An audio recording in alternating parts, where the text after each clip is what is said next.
사도행전에 보시면 이런 말씀이 있습니다. 바울이 유대인들 앞에서 재판을 받다가 로마에 가서 로마 황제의 재판을 받겠다고 요청을 하는데요.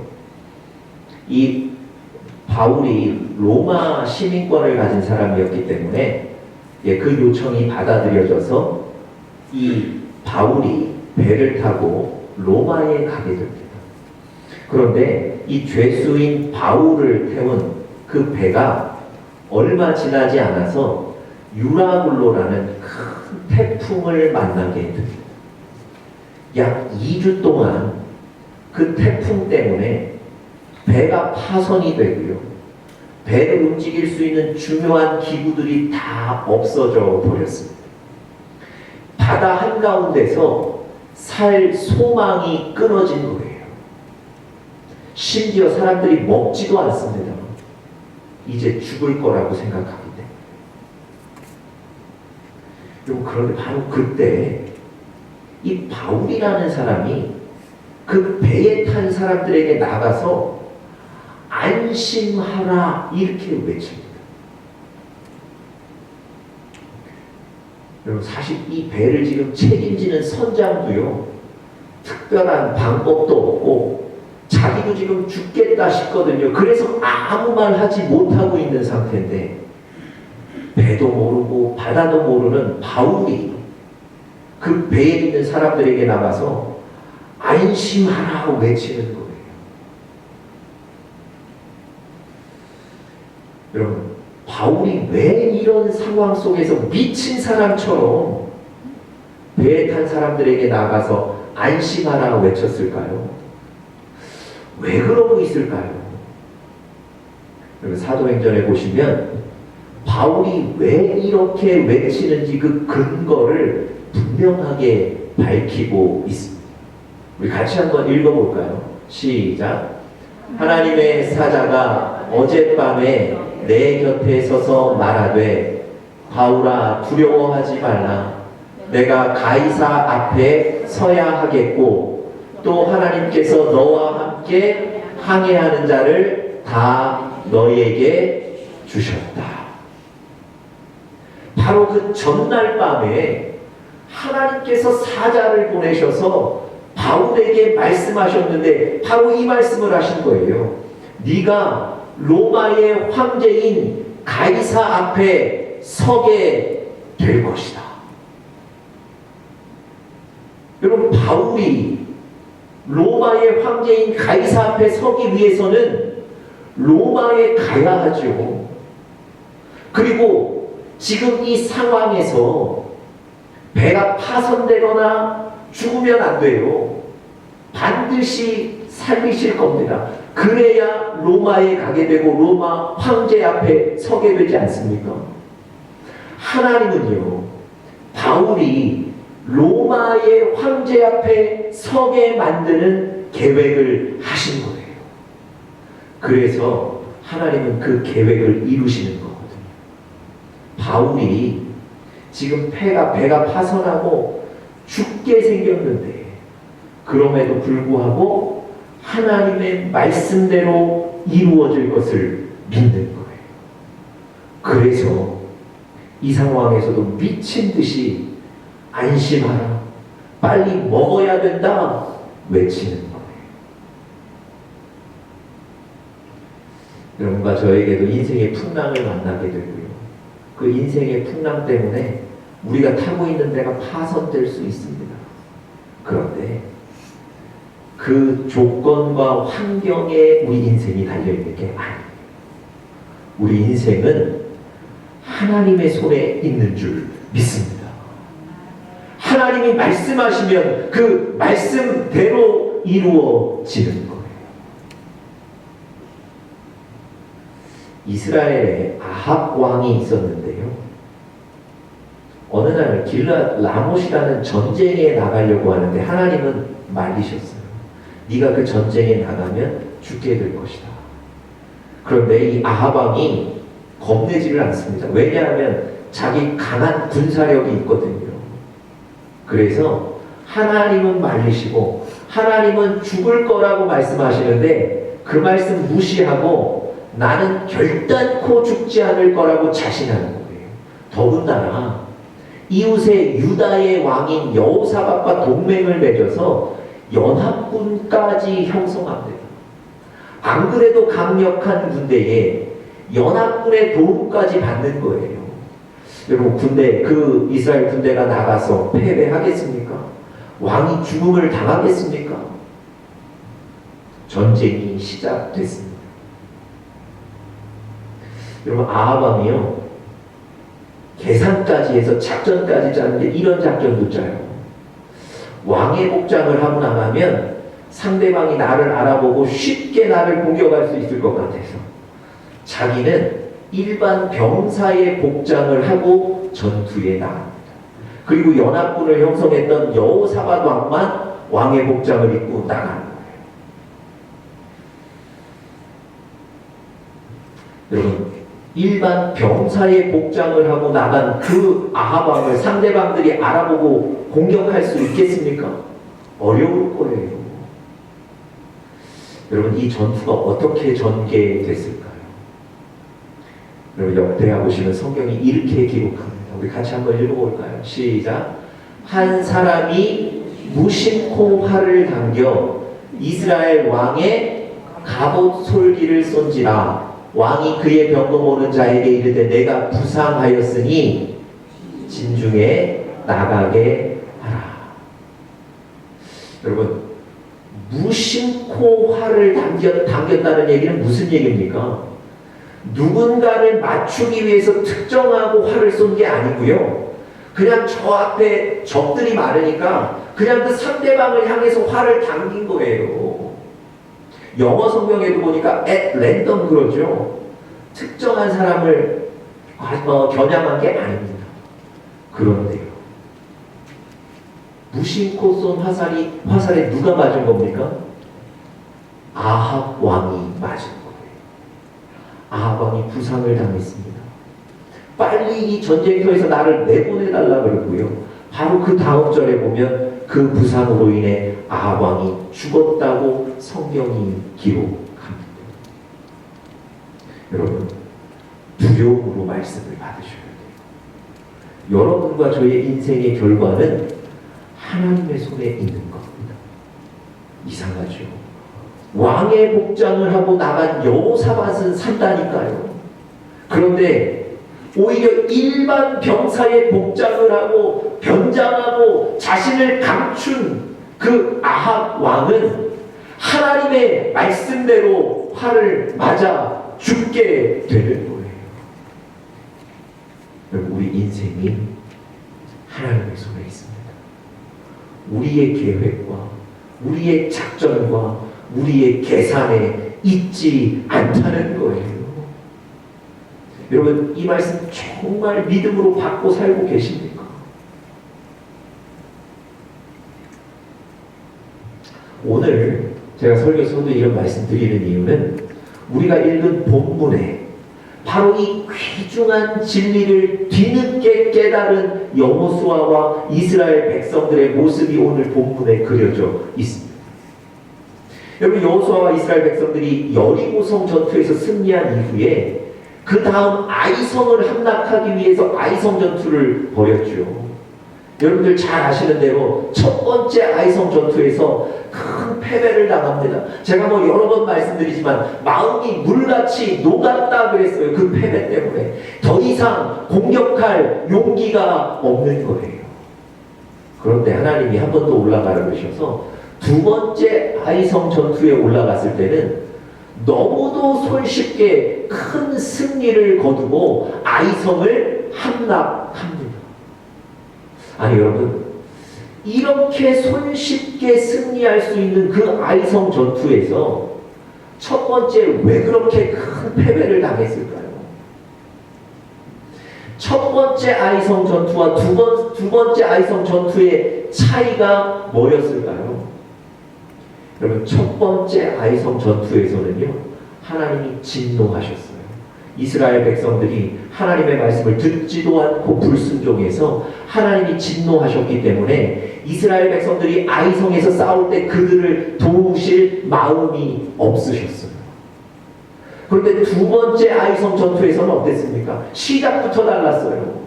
하나님의 진노를 멈추어 주셨습니다. 그리고는 이스라엘 백성들에게 지금 아이성으로 올라가면 내가 승리를 주겠다고 약속하셨어요. 하나님이 도움을 주시겠다고 승리를 얘기하신 겁니다. 그래서 두 번째 아이성에 올라갔을 때는 너무도 손쉽게 승리를 거두는 거예요. 여러분 보십시오. 아이성 전투의 승리는 군사력이나 무기에 있지 않다는 거예요. 하나님이 도우시면 승리하는 거고 하나님이 돕지 않으시면 패배하는 거예요. 여러분 이 사실을 여호수아와 이스라엘 백성들이 뒤늦게 확실하게 깨닫게 된 겁니다. 여러분들과 저의 눈에 우리 인생이 마치 엉킨 실타래처럼 복잡한 듯 보이는 경우가 있습니다. 야, 이 엉킨 실타래를 어디서부터 풀어야 되는지, 내가 무엇을 해야 되는지, 여러분 그것 찾기조차 힘드시다니까요. 그런데 우리 인생의 결과가 하나님의 손에 있다는 이 분명한 진리를 깨닫게 되면 내가 어떻게 살아야 되는지, 내가 지금 무엇을 해야 되는지를 너무도 명확하게 보실 수 있습니다. 오늘 본문이 바로 그거예요. 여호수아와 이스라엘 백성들이 내 인생이, 우리 민족의 운명이, 이 가나안 땅 정복이 하나님의 손에 있구나. 그걸 깨닫고 난 뒤에 어떻게 반응하고 어떻게 살았는지를 오늘 본문이 기록합니다. 과연 결과가 하나님의 손에 있다는 것을 깨닫는 이스라엘 백성들 어떻게 살았을까요? 여러분과 저는 어떻게 살아가야 되겠습니까? 오늘 본문을 통해서 우리가 세 가지로 좀 살펴보도록 하겠습니다. 자, 첫 번째로요. 하나님의 말씀을 철저하게 지켜야 합니다. 다시 한번요. 하나님의 말씀을 철저하게 지켜야 합니다.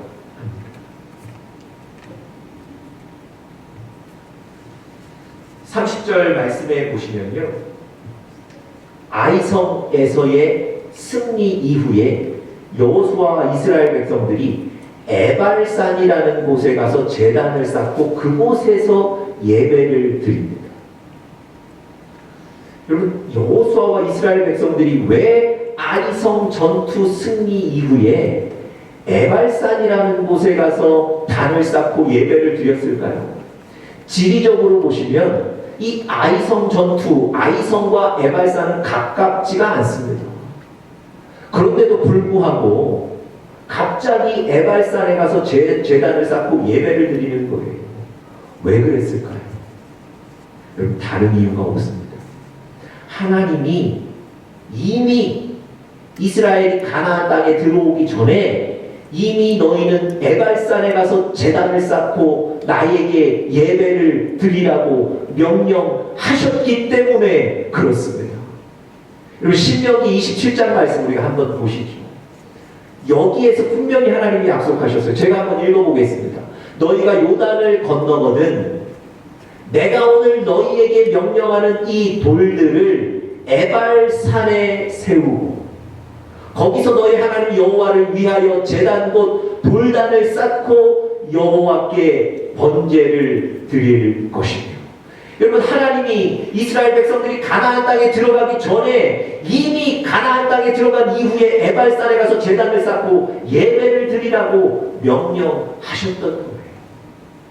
그런데 여러분, 여호수아와 이스라엘 백성들이 이 두 번의 큰 전쟁 가운데 아마 예배드릴 여유도 없었을 겁니다. 아니, 하나님이 이 말씀하셨는지 기억을 못했을 수도 있어요. 기억을 했더라도 이 하나님의 말씀을 귀하게 여기지를 못했을 겁니다. 그래서 아직까지 예배드리지 못했던 거예요. 그런데 이 모든 전쟁이 하나님의 손에 있구나, 가나안 정복이 내 뜻대로 되는 게 아니구나를 깨닫고 나니 저 하나님의 말씀을 지키는 거예요. 에발산에 가서 단을 쌓고 거기에서 예배하는 거. 여러분, 모든 것이 하나님의 손에 있기 때문에 우리가 하나님 붙잡아야 되지 않습니까? 우리가 하나님 의지해야 되지 않겠습니까? 그 하나님 의지하고 붙잡는 표현이 뭐겠습니까? 하나님 말씀을 지키는 거예요. 말씀대로 사는 거예요. 여러분, 오늘 본문의 또 다른 부분에 보시면 이 여호수아와 이스라엘 백성들이 하나님의 말씀을 얼마나 철저하게 지켰는지를 알 수 있는 그런 구절이 또 나와 있습니다. 이 이스라엘이 에발산에 가서 제단을 쌓는데요. 그 방법들이 좀 특별합니다. 오늘 본문 31절에 보시면요. 제단을 쌓는데 쇠 연장을 사용하지를 않았다는 거예요. 여러분 한번 생각해 보십시오.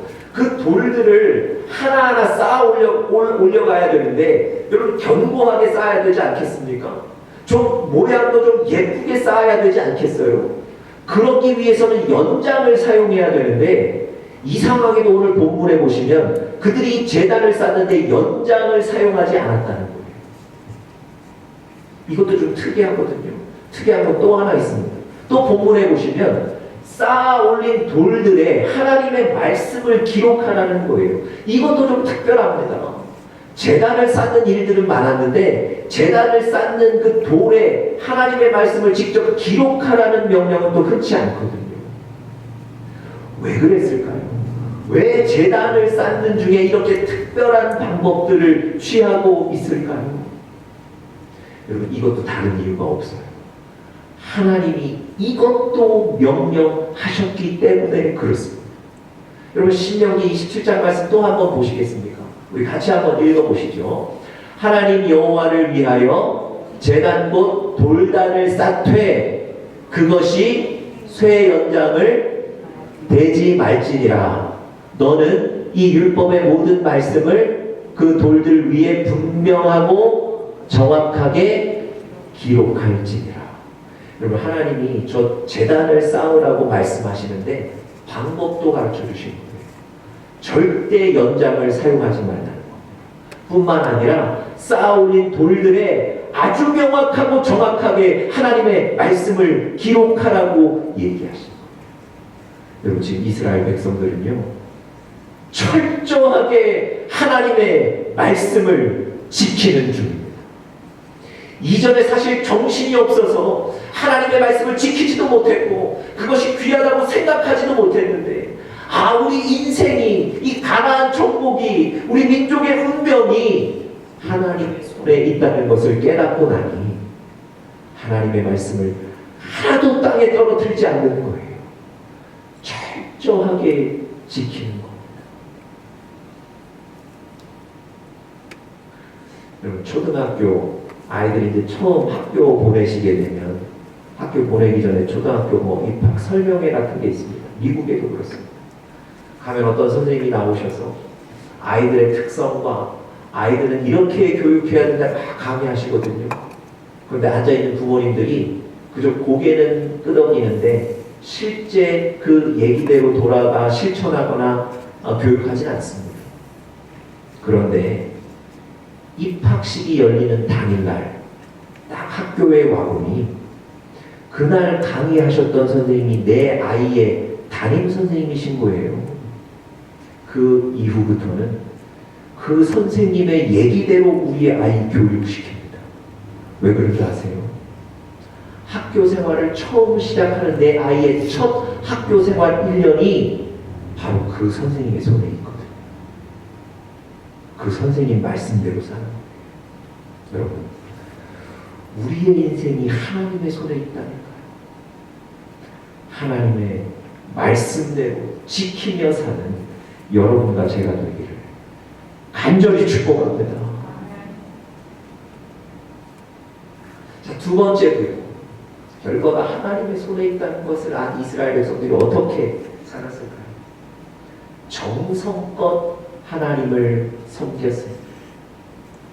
정성껏 하나님을 섬겼습니다. 좀 바꾸어 얘기하면 어려움이 있지만 그럼에도 불구하고 하나님을 섬기는 거예요. 여러분과 제가 하나님 섬기는데 편안하지만은 않습니다. 그런데 그 어려움을 넘어서 하나님을 섬기는 거예요. 제가 아까 그렇게 설명드렸습니다. 여호수아와 이스라엘 백성들이 아이성 전투에 승리하고 난 이후에 에발산에 가서 제단을 쌓고 예배를 드렸다는 거죠. 그런데 이 에발산에 가서 제단을 쌓고 예배 드린 이 시기에 관해서 성경학자들 간에 논쟁이 있습니다. 여러분, 이 에발산이요, 아이성으로부터 20마일이나 떨어져 있어요. 지금 차를 타고 가면 20마일은 아무것도 아닌데요. 그 당시에 20마일을 걸어간다고 생각해 보십시오. 하루 이틀을 꼬박 걸어가야 되거든요. 대단히 먼 거리입니다.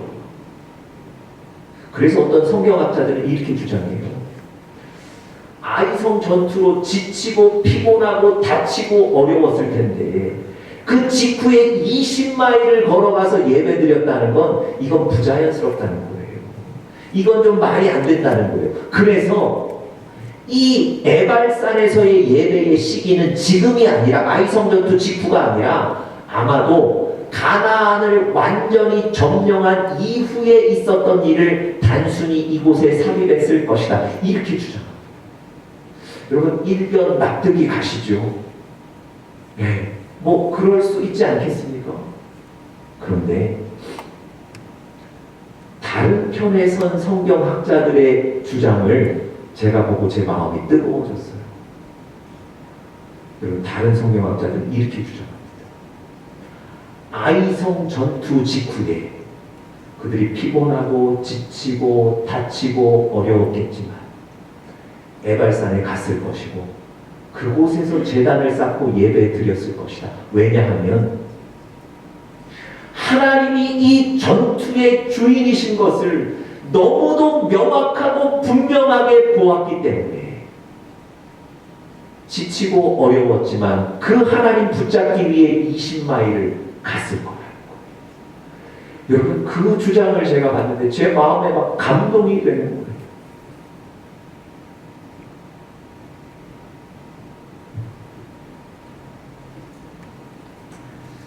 여러분, 이스라엘 민족의 운명이 하나님의 손에 있기 때문에 뭐 성경에 나와 있지는 않지만 아마 20마일이 아니라 30마일이었어도 갔을 겁니다. 그 하나님 붙잡아야 되니까.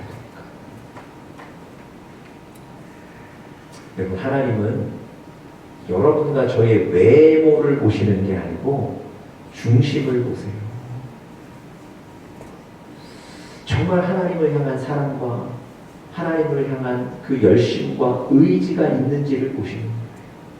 이스라엘 백성들이 재물을 가지고 하나님 앞에 예배드리러 나갔을 때 하나님이 그 이스라엘 백성들을 책망하셨어요. 심지어 성전문을 닫았으면 좋겠다고까지 얘기하셨습니다. 왜 그런 줄 아세요? 그들이 가져나온 재물이 하나같이 다 병든 것, 저는 것, 상한 것, 시장에 갖고 나가서 팔면 제가 못 받는 것, 그런 것들만 골라서 하나님 앞에 가지고 나오는 거예요. 하나님이 그들의 예배를 책망하셨다는 거예요. 그 안에 정말 하나님을 향한 사랑과 정성과 노력과 열정이 없는 거예요.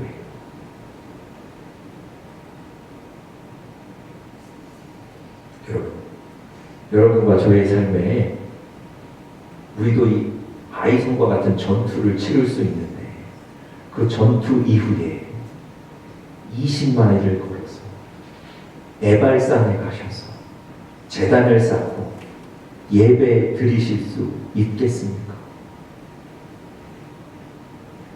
그렇게 되시기를 간절히 축복합니다. 그렇게 하셔야 돼요. 왜 그렇습니까? 우리 인생이 하나님의 손에 있다니까. 좀 어려움이 있으셔도, 좀 불편함이 있으셔도 그것을 넘어 하나님을 붙잡으시고 하나님 앞에 예배하시는 여러분과 제가 되어야 될 줄 믿습니다. 마지막 세 번째로요. 책망의 말씀도 받아야 합니다. 결과가 하나님의 손에 있다는 것을 안다면 하나님의 책망의 말씀도 받아야 합니다. 에발산에 가서 예배를 드리는데 오늘 그 예배의 모습도 설명하고 있습니다. 여호수아가 그 백성들 앞에 딱 놓고 하나님의 말씀을 읽었다는 거예요. 낭독했다는 겁니다. 그런데 어떤 말씀을 낭독했는지 그 내용이 오늘 본문에 나와 있습니다. 34절 보시면 이렇게 기록되어 있어요. 축복과 저주하는 율법의 모든 말씀. 여러분, 축복의 말씀만 있었던 게 아니에요. 축복과 함께 저주의 말씀도 있었다는 거예요. 여러분 한번 생각해 보십시오. 여호수아가 저 아이성 전투 끝내고 너무 고생한 저 이스라엘 백성들이 20마일을 걸어서 하나님 앞에 예배하러 나왔다는 거예요. 그 이스라엘 백성들에게 정말 축복의 말씀만 전하고 싶지 않았겠습니까? 저도 그래요. 저도 사랑하는 우리 영적인 가족들에게 하나님의 축복의 말씀만 전하고 싶은 게 사실은 심정입니다. 그런데 하나님이요, 축복의 말씀만 전하라고 얘기하신 게 아니에요. 저주의 말씀도 전하라고 하셨습니다. 그래서 모세가 마음은 축복만 전하고 싶지만 그 이스라엘 백성들 앞에 놓고 축복과 함께 저주의 말씀도 전했어요. 이 저주의 말씀이라는 건 저 신명기 27장 보면 어떤 말씀을 전했는지 알 수 있는데요. 너희가 이렇게 하면 하나님의 복을 얻지 못할 것이다. 너희가 이렇게 하면 하나님께 징계를 받을 것이다. 뭐 이런 말씀이에요. 책망인 거예요. 책망. 여러분, 이 말씀을 들은 이스라엘 백성들이 어떻게 반응을 보였을까요? 내가 지금 저 전쟁에서 죽을 뻔했는데 그래도 예배 드려야 된다고 해서 지금 여기까지 나왔는데 하나님 전하시는 말씀이 너 이거 잘못하면 징계를 받는다. 이런 말씀을 전하는 마음이 어땠겠습니까? 여러분, 오늘 본문을 잘 읽어보시면 이 말씀을 들은 이스라엘 백성들이 어떻게 반응했는지는 나오지 않아요. 그런데 신명기 27장 말씀을 읽어보면 어떻게 반응했는지 유추할 수 있습니다. 신명기 27장에 보시면 하나님이 이렇게 얘기하세요. 저주의 말씀을 한 말씀 주시거든요. 그때마다 아멘으로 받으라고 말씀하세요.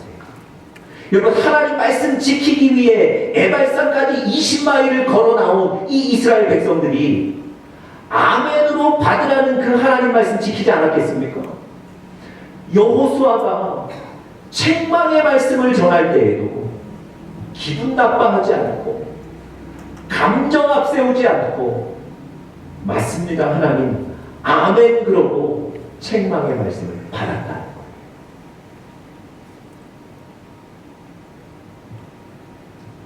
여러분, 하나님이 여러분과 저에게 책망의 말씀 하십니다.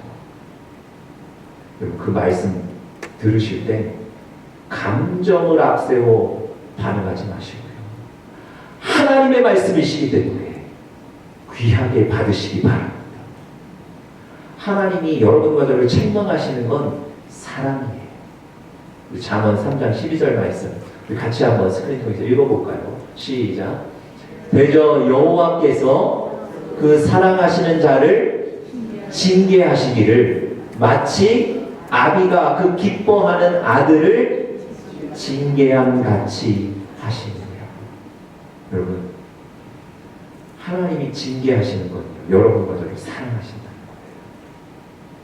마치 아버지가 아들을 사랑해서 징계하는 것처럼 하나님이 여러분과 저를 사랑하셔서 징계하시는데 우리는 그걸 인간적으로 받는 거예요. 나에게 축복 대신 징계를 얘기합니다. 나에게 형통 대신 불편을 얘기합니다. 그래서 기분이 나쁩니다. 마음이 상하는 거예요. 여러분, 하나님의 말씀인데 우리는 말씀으로 받지 않고 그러면 되겠습니다. 그럼 하나님 징계의 말씀 혹은 책망의 말씀을 주실 때 그것도 여러분 감사함으로 받으시기 바랍니다. 제가 요즘 또 주일 오후에 계속 성경 공부를 하고 있는데요. 그런 얘기를 드렸습니다. 징계 중에 하나님의 징계 중에 가장 무서운 징계는 내버려 두는 거예요. 우리가 하나님으로부터 멀어지고 우리가 지금 하나님 앞에 범죄하고 있는데도 하나님이 저한테 아무 말씀하시지 않는 거예요. 남들 볼 때 형통한 거예요. 여러분, 심지어 어디 가서 내가 형통하다고 자랑한다니까요. 그게 가장 무서운 징계인 거예요. 여러분, 내버려 두시는 거 여러분 그거에 만족하지 마십시오. 절대 그거 기뻐하지 마십시오. 오히려 하나님 책망해 주시거든요. 그것 때문에 기뻐하십시오. 여러분, 그 책망의 말씀을 받아야 살 수 있는 거예요. 하나님이 우리 인생의 주인이신 거예요. 결과가 하나님의 손에 있는 것을 안다면 그 책망의 말씀도 받는 거예요. 여러분, 다윗이 바세바의 남편 우리아를 전쟁 최전방에 내보내서 죽게 하고요. 그 바세바를 자기 아내로 취하는 이 악한 죄를 저질렀잖아요. 성경에서는 그 죄를 어떻게 표현하는 줄 아세요? 그 죄의 본질이 뭐라고 얘기하는 줄 아세요? 자, 우리 사무엘하 12장 9절 말씀 같이 한번 읽어보겠습니다. 시작. 어찌하여 네가 여호와의 말씀을 업신여기고 나 보기에 악을 행하느냐. 여러분, 하나님이 다윗에게 너 왜 우리아 죽게 만들었느냐, 너 왜 바세바를 너의 아내로 취했느냐 그렇게 얘기하시지 않고요. 너 왜 내 말을 업신여겼느냐 그렇게 얘기하세요. 다시 말씀드리면 다윗의 죄의 본질은 하나님의 말씀을 업신여기는 거예요. 하나님의 말씀을 업신여기면 그것이 우리 삶의 죄로 표현되는 거예요. 한번 되돌아보십시오. 내가 하나님 주신 말씀 굉장히 가볍게 여기고 있지 않는지. 하나님 말씀 주시면 좋다고 고개 정도는 끄덕이는데 나가면 그 말씀은 내 삶과 관계가 없게 여기고 있지는 않는지. 여호와의 말씀을 업신여기고 저것이 죄의 본질입니다.